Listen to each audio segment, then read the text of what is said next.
There is a story that I was once told, a story that changed my outlook on bad situations somewhat. I have rewritten it and today I would like to briefly share that story with you. There was once a young man who didn't have much, kicked out of his home and living on the street. He knew he had to find a way to get back on his feet. He saw an ad in the paper, posted by a big company brand. He knew he probably wouldn't get it, but he had to take the chance. So he set up an interview and showed up alone. They wrote down his name, his old address and his phone.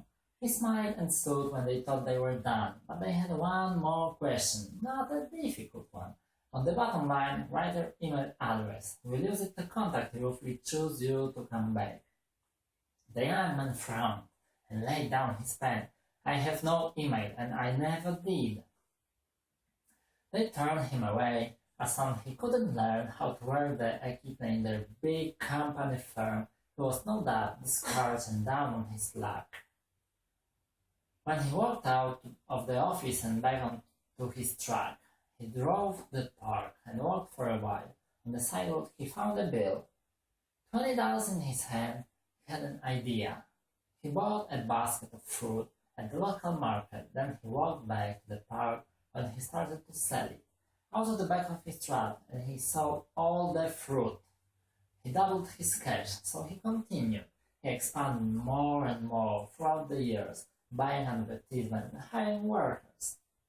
Once his company had grown to one very large, he decided to insure it in case of the worst. When the call was almost over, the insurance agent asked, "Just one more thing, son. What's your email address?" The man laughed and said, "Never had done, never will." The agent was astonished. Imagine what you could have done had you been more in touch. The man shook his head and replied, "It isn't for me. Besides, had I made an email address, I would still be working minimum wage for a company with no hope to advance." The story shows us that we shouldn't be discouraged by rejections or disappointment, but we should use the pain causes to become stronger. Highly successful people are oftentimes the people who have failed the most. We should use our setbacks to move forward. How we can do that? We must stay positive during times of hardship.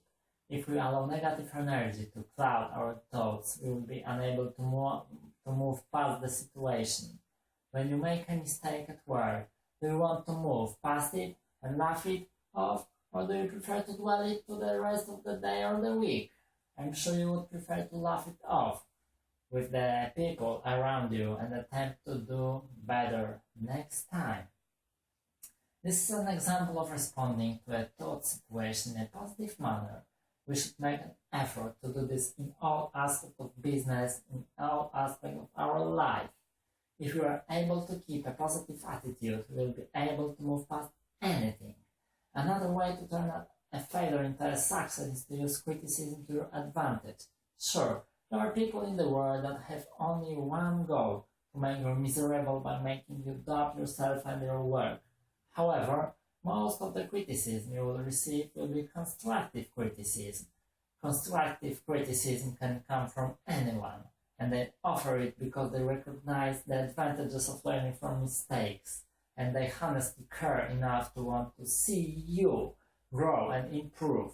When you receive a complaint or a suggestion, you need to take it seriously. It can be hard to accept that the company you have built, the company you work for, even the family you have raised have flaws and problems, but you have to understand that everyone has flaws in every aspect of their life. Take a minute. Stay positive. Then use what you have learned to your advantage. Change what needs to be changed and stand firm on what doesn't. Consider everyone's point of view and try your hardest to make the most rational decision. Like Jimmy Dean said, if you can do this, handling bad situations will become much easier. When you begin or remain positive and accept criticism, the other people involved will feel much less guilty and awkward. Your reaction will play a huge part in how far allow a bad situation to go. So, I propose you that you all make an effort to remain smiling. When you are faced with adversity, I encourage you to turn it into improvement. Remember this, I cannot change the direction of the wind, but I can adjust my sails to reach my destination. I hope you all stop dwelling on the harsh winds and start adjusting your sails.